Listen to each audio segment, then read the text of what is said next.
Hello guys, welcome back to my channel. Guys, this is Manjeet and आज के video में हम बात करने जा रहे हैं हमारे रोग निदान के next topic with the ulcer और विलंबिका रोग के बारे में। इससे पहले वीडियो में हम लोग ने बात की थी विसूचिका रोग के बारे में। अगर आपने वो वीडियो नहीं देखा है तो वो वीडियो आपको आई बटन पे मिल जाएगा, उसे जाकर जरूर देख लीजिएगा। तो चलिए स्टार्ट करते हैं। सबसे पहले हम बात करेंगे अल्सर रोग के बारे में, फिर बात करेंगे विलंबिका। तो अल्सर रोग में देखते हैं तो अल्सर में क्या बोला गया है, इसकी निरुक्ति अगर हम देखें तो बोला गया है कि अल्सक इति दोष स्थिरत्व निमित्त संज्ञा। ठीक है, जो इसका डेफिनेशन है, निरुक्ति है, उसी में बोल दिया गया है कि दोष स्थिरत्व मतलब क्या हो जाता है कि दोषों मतलब कि जो विशेषकर हमारे शरीर के जो मल होते हैं वो शरीर में स्थित हो जाते हैं, मतलब कि स्थिर हो जाते हैं। न तो वो ऊर्ध्व मार्ग से न तो अधो मार्ग से बाहर निकलते हैं, वो शरीर में किसी एक जगह पे बैठ जाते हैं, स्थिर हो जाते हैं। इस कंडीशन को हम लोग क्या कहते हैं, अल्सर। क्योंकि ये यहाँ पे क्या हो रहा है कि मलों में स्थिरता आ जा रही है, मतलब कि जो मल है हमारे शरीर के वो कैसे हो जा रहे हैं, आलसी हो जा रहे हैं। आलसी भूत होने के कारण ही इस रोग को हम लोग अल्सर रोग कहते हैं। वहीं पे इसके परिभाषा की बात करें तो क्या बोला गया है कि प्रयाति न ऊर्ध्वम न अधस्त आहारो न च पच्यते आमाशय अलसी भूतस्तेन सो अलसक स्मृत। ठीक है, तो जैसा मैंने बोला कि क्या बोला गया है यहाँ पे कि वह रोग जिसमें रोगी का किया हुआ आहार न नीचे और न ऊपर जाए और पाचन भी न हो एवं कोष्ठ में स्थिरत्व मतलब कि आलसी की तरह स्थिति में बैठ जाए या स्थित हो जाए, उसे ही अलसक कहते हैं। मतलब कि यहाँ पे क्या हो रहा है कि जो रोगी है उसने जो भी खाना खाया होगा वो तो न पचेगा, न ही वो विरेचन के थ्रू या फिर अधो मार्ग से बाहर निकलेगा, न ही ऊर्ध्व मार्ग से निकलेगा। तो इस कंडीशन में क्या होता है कि जो खाना खाया हुआ है, जो आहार खाया हुआ है, वो शरीर में आलसी की तरह एक जगह जाके क्या होता है, बैठ जाता है। इस कंडीशन को हम लोग क्या कहते हैं, अल्सर रोग कहते हैं। इसके निदान की बात करके किन किन कारणों से शरीर में अल्सर रोग होता है तो बेसिकली बोला गया है कि इसमें 5 मेन रीजन बताए गए हैं। सबसे पहले आता है रोगी की दुर्बलता, मतलब कि रोगी इतना ज्यादा क्रिश हो गया है, उसकी अग्नि इतनी ज्यादा मंद हो गई है जिनके कारण वो रोगी जो भी आहार ले रहा है उसको पचाने में सक्षम ही नहीं है। वही सेम बोला गया है दूसरा कि अग्नि की दुर्बलता हो तो वेग का भी धारण करना, मतलब कि वो बार बार सभी वेगों का जो अधारणीय वेग बताए गए हैं उन वेगों का धारण कर रहे हैं, जैसे पुरुष हो गया, मल हो गया, शुक्र हो गया, रेतस, इन सबका बार बार वो क्या कर रहा है, धारण कर रहा है। तो ऐसी कंडीशन में वायु प्रकोपित होकर भी क्या कर दिए, इन अन्न को पाचित नहीं होने देती और उनको शरीर में ही आलसी भूत की तरह रोक देती है। तो उसके वजह से भी यहाँ पे अल्सर रोग होता है। वहीं पे अत्यधिक स्थिर, अत्यधिक गुरु, अत्यधिक रूक्ष, शीत और शुष्क अन्न सेवन करने के कारण इनका सही से पाचन नहीं हो पाता, जिसके कारण भी यहाँ पे अल्सर रोग हो जाता है। और लास्ट में बोला गया कि विरुद्ध आहार का सेवन, अध्यशन करना, विस्माशन करना, ये सभी क्या है, मुख्य कारण बताए गए हैं जिनके कारण क्या होता है, शरीर में अल्सर रोग या फिर अल्सर व्याधि की उत्पत्ति मानी जाती है। वहीं पे इसके हम संप्राप्ति की बात करें तो संप्राप्ति में क्या बोला गया है कि उपरोक्त जो भी कारण बताया, जो हम लोग ने 5 कारण देखे, उन 5 कारणों के कारण जो पुरुष है उसका अपान वायु से पीड़ित किया जाता हुआ अर्थात धकेला जाता हुआ, परंतु कफ मार्ग द्वारा के बंद होने से अत्यधिक अंदर ही रुका हुआ रहता है। मतलब कि क्या हो रहा है, उपरोक्त कारण का सेवन हो रहा है जिसके कारण उसका अपान वायु क्या हो रहा है, दूषित हो जा रहा है। अपान वायु दूषित होने के कारण वो जो भी खाना खा रहा है उसको कहाँ पे धकेल दे रहा है, ऊपर ही धकेले रहता है। मतलब कि कफ मार्ग द्वारा बंद हो जाने के कारण अत्यधिक अंदर ही रुका, आलसी होने के कारण बाहर नहीं निकलता। तदंतर वमन और अतिसार को छोड़कर आम प्रदोष के सभी लक्षण होते हैं। इस रोग में वात कफ की प्रधानता रहती है। ठीक है, मतलब हो क्या रहा है यहाँ पे कि किडनी के जो भी उपरोक्त कारण है उसके कारण हमारा अग्निमांद हो रहा है, दूसरा हमारा अपान वायु विकृत हो रहा है। तो ये अपान वायु क्या कर रहा है, जो भी खाना है उसको ऊपर की तरफ धकेल दे रहा है, जिसके वजह से नीचे से नहीं निकला, और साथ ही साथ ऊपर से जो कफ मार्ग है वो भी बंद है, तो जिसकी वजह से ऊपर से नहीं निकल रहा है। तो ऐसे कंडीशन में वो जो खाना है वो बीच में ही रह जाता है, शरीर में बना रहता है, न तो ऊपर की गति से न तो नीचे की गति से, मतलब न वमन से न अतिसार से नहीं निकलता। मतलब कि वमन और अतिसार को छोड़ के इसमें आम के जो भी लक्षण बताए गए सारे लक्षण देखने को मिलते हैं। और बोला गया कि इसमें किसकी प्रधानता रहती है, वात और कफ की। वात में कौन सा वात, अपान वात, और कफ में बेसिकली जो ऊर्ध्वगत जो कफ है उसका यहाँ पे प्रधानता देखने को मिलते है। उसकी दृष्टि होने के कारण ही यहाँ पे अल्सर रोग की उत्पत्ति मानी गई। वहीं पे अगर हम लोग संप्राप्ति घटक की बात करें तो संप्राप्ति घटक में क्या बोला गया है कि इसमें दोष कौन सा प्रधान रहता है, तो त्रिदोष रहता है, लेकिन उसमें भी कफ और वात दोष जो होता है वो प्रधान होता है।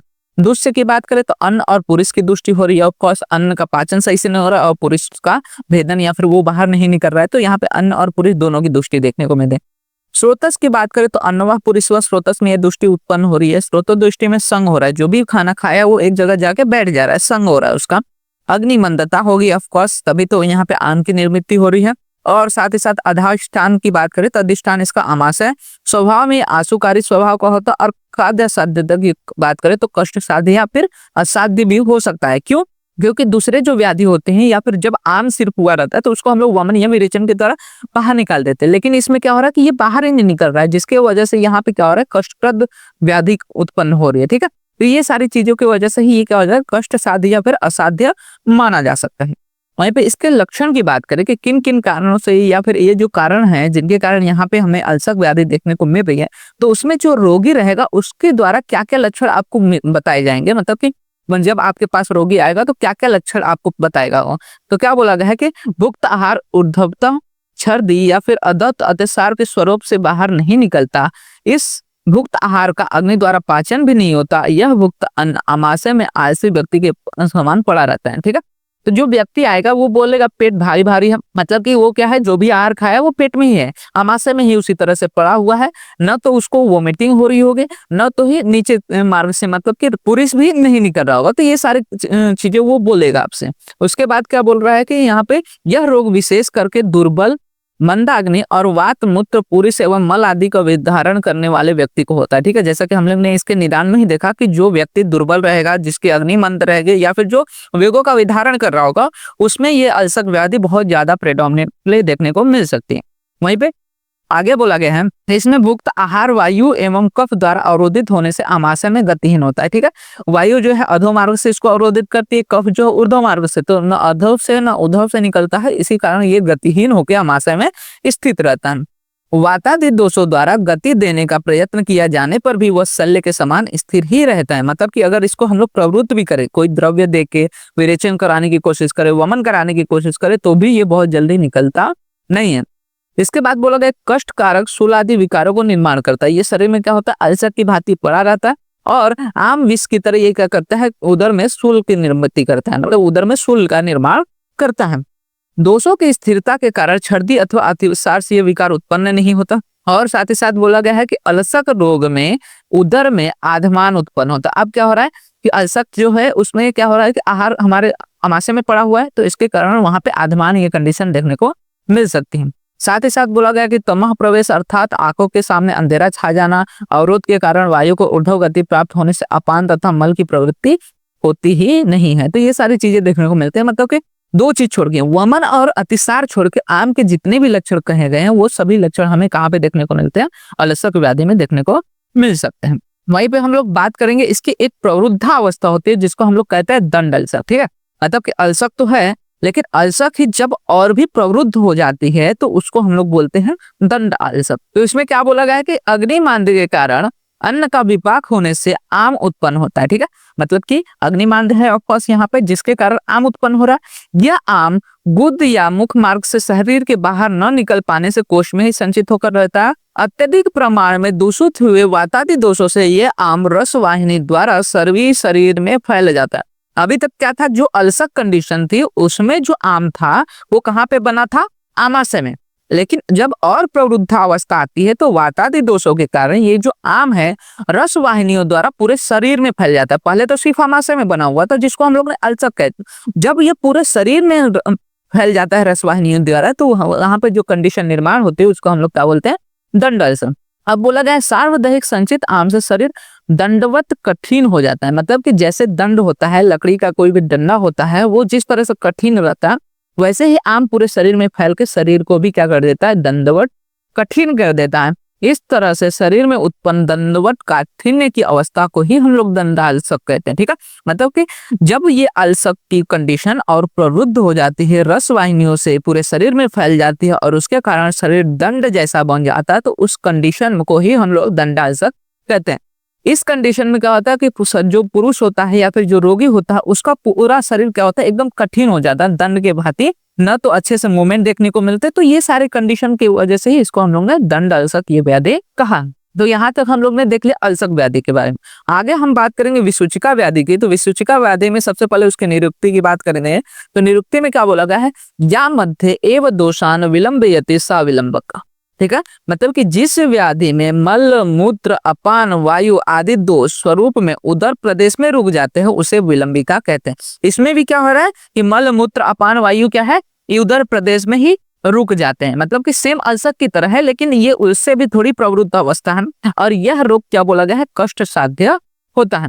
इसकी परिभाषा की बात करेंगे तो क्या बोला गया है, दुष्टम तु भुक्तम कफ मारुताभ्याम प्रवर्ते न ऊर्ध्व अधश्च यस्य विलंबिका ताम भ्रूसम दुष्चिकित्सा म आचक्षते शस्त्र वेद पुराण। मतलब इसको भी दुष्चिकित्सा बोला गया है और इसमें भी क्या हो रहा है कि न तो खाया हुआ अन्न ऊर्ध्व से न तो अधः मार्ग से बाहर निकलता है। मतलब कि क्या बोला गया है कि जो प्रकोपित वायु है तथा कफ से अवरोधित हुआ अपक्व भुक्त अन्न, मतलब जो खाया हुआ जो भोजन पचा नहीं है, न तो ऊर्ध्व न तो अधः ही शरीर से बाहर नहीं निकलता, इसकी अत्यंत प्रयत्न पूर्वक चिकित्सा कर सकते हैं, इसे विद्वान लोग विलंबिका कहते हैं। मतलब कि दंडल्सक में भी या फिर अल्सक में भी क्या हो रहा था कि न तो ऊर्ध्व गति से न तो बाहर अधो गति से बाहर निकल रहा था, सेम यहाँ पे विलंबिका कंडीशन में भी देखने को मिलते हैं। अब विलंबिका में क्या हो रहा है कि विलंब हो रहा है, मतलब कि उसके पाचन में उसके निस्सरण में क्या हो रहा है, विलंब हो रहा है। इसी कारण से इसको क्या बोला गया है, विलंबिका व्याधि कहा गया है।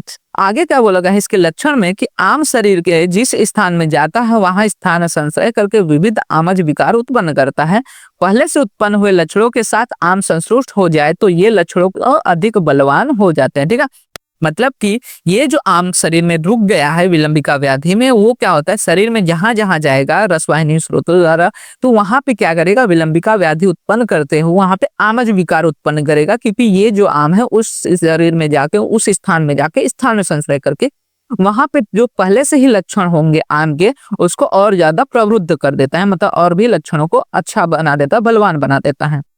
इसमें और क्या क्या बताया गया अष्टांग हृदय द्वारा, तो बोला गया कि विरुद्धासन, अध्यसन या अजीर्ण इन अवस्थाओं में भी आहार का सेवन करते रहने से उत्पन्न हुआ आम अत्यंत कष्टदायक होता है। ठीक है, मतलब कि विरुद्धासन किया है, अध्यसन किया है या फिर अजीर्ण है, तो ऐसे कंडीशन में आहार बार बार सेवन करते रहने से भी वहां पे आम क्या हो जाएगा, बढ़ेगा और ये आम क्या हो जाएगा, कष्टदायक होके क्या बन जाएगा, आम विष बन जाता है। इसी कंडीशन का मतलब कि आम तो पहले से है, उसके बाद भी बार बार विरुद्धासन अध्यसन कर रहे हैं, तो ऐसे कंडीशन में जो आम अत्यंत बढ़ गया है वो क्या कहलाएगा, आविष कहलाएगा। और ये बोला गया कि यह विष के समान शीघ्रगामी होता है, मतलब ये विष जैसे शरीर में विकासी गुण के कारण उसके शरीर में बहुत तेजी से फैलता है, उसी प्रकार ये भी जो होता है आम दोष या फिर आम विष, ये भी शरीर में रसवायु स्रोतों द्वारा बहुत शीघ्रता से फैल के शरीर में विविध विविध प्रकार के रोगों को, व्याधियों को, लक्षणों को उत्पन्न करता है। यह विरुद्ध क्रम होने से चिकित्सा करने पर भी उपशय नहीं मिलता। ठीक है, मतलब इसमें क्या हो रहा है, विरुद्धोपक्रम है, क्योंकि आम है, आम क्या है, सही से पक्का नहीं है, तो अधोगति से भी निकालेंगे तो भी वहां पे प्रॉब्लम है और ऊर्ध्वगति से निकालेंगे तो भी प्रॉब्लम है। इसी कारण से ये क्या होता है, विरुद्धोपक्रम हो जाना, क्योंकि हमें बताया गया है कि कभी भी आम को निस्सरित नहीं करना है, जैसे कि संसरण या अनुलोमन करते हुए बताया गया है आचार्य द्वारा कि जो भी अपक्व चीजें रहता है उसका शोधन नहीं कर सकते। तो यहाँ पे भी ये क्या हो रहा है, अपक्व है, ये आम की कंडीशन है, तो यहाँ पे अगर हम लोग विरेचन या फिर वमन दे रहे हैं तो उसके कंडीशन में क्या होता है, शरीर में बहुत सारे उपद्रव उत्पन्न होते हैं, इसलिए इसको बोला गया है कि ये विरुद्धोपक्रम होने से चिकित्सा करने पर भी उपशय इसमें प्राप्त नहीं हो। तो ये सारी चीजें देखने को मिलते हैं हमें अल्सक व्याधि में, विलंबिका व्याधि में और आम विष में। अब हम इसका थोड़ा सा भेद देखेंगे, तीनों में क्या भेद देखने को मिलता है। तो देखो तीनों कंडीशन जो होती है किसकी वजह से है, आम की वजह से होता है। तो क्या बोला कि अजीर्ण जन्य आम उत्पत्ति, मतलब कि अजीर्ण की अवस्था में भी बार बार भोजन करने तो उससे शरीर में आम उत्पन्न हो रहा। अब ये तीन तरह से विभाजित होता है।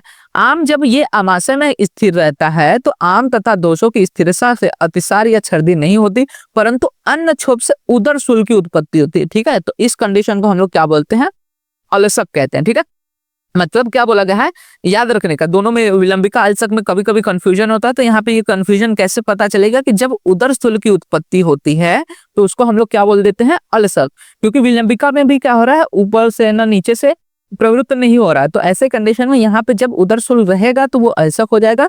जब उदरशूल नहीं देखने को मिलेगा लेकिन उसके अलावा अन्य आम के लक्षण देखने को मिलेंगे तो क्या बोलेंगे, उसको हम लोग विलंबिका कहेंगे। ठीक है, तो अब क्या है, ये पहला हम लोग ने देखिए कि उदरशूल उत्पन्न करना है। यही जो अजीर्ण जन उत्पत्ति है आमों की, वो अगर आमाशयस्थ आम को वायु तथा कफ से अवरोध करके उदरशूल का अभाव, देखो यहाँ पे ध्यान रखना है कि उदरशूल का अभाव रहता है किसमें, विलंबिका रोग में, तथा अधो या ऊर्ध्वमुख से अन्न प्रवृत्त नहीं होता तो उसे हम लोग क्या कहते हैं, विलंबिका। मतलब कि क्या हो रहा है, इसमें बस विलंब हो रहा है। जो भी आम निर्माण हो गया, न तो ऊर्ध्व गति से न तो अधो गति से निकल रहा है, लेकिन यहाँ पे वो कोई विकार भी उत्पन्न नहीं कर रहा है उदर शूल्य जैसे, तो उस कंडीशन को हम लोग कहते हैं विलंबिका। मतलब कि वो आमाशय में एकदम शांति से पड़ा हुआ है।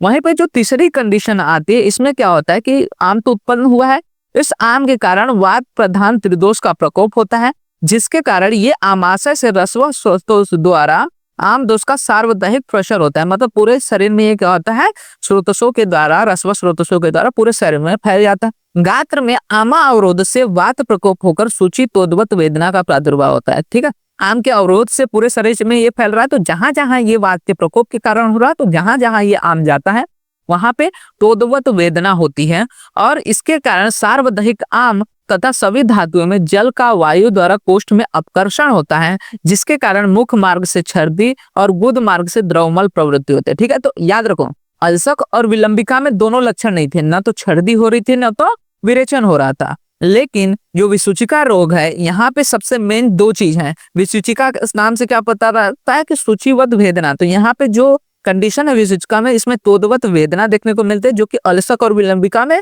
नहीं देखने को मिलते। उसके अतिरिक्त इसमें मुख मार्ग से छर्दी और गोद मार्ग से द्रवमल प्रवृत्ति भी होती है, और इस कंडीशन को हम लोग क्या कहते हैं, विसूचिका रोग कहते हैं। मेन चीज ये है दोनों तीनों में कि तीनों जो होते हैं वो आम के ही कारण उत्पन्न होते हैं, लेकिन दोषों के प्रकोप के कारण, दोषों के अवरोध के कारण इनको तीन में विभाजित किया गया है, एदर अल्सक, विलंबिका और एदर विसूचिका। अल्सक में क्या होगा कि सिर्फ आमाशय में बैठा रहेगा और आमाशय में उदरशूल उत्पन्न करे। विलंबिका में क्या होगा कि आमाशय में बैठा रहेगा लेकिन उदरशूल भी उत्पन्न नहीं करेगा। और जो विसूचिका है उसमें क्या होगा, आमाशय में पहले उत्पन्न होगा, पूरे शरीर में फैलेगा, तोदवत वेदना करेगा, उछर्दी करेगा, अतिसार करेगा, और उसके बाद इस कंडीशन को हम लोग क्या कहते हैं, विसूचिका। तो तीनों का जो डिफरेंशियल डायग्नोसिस है वो अच्छे से याद रखेगा, ये आपको एग्जाम में पूछे जा सकते हैं।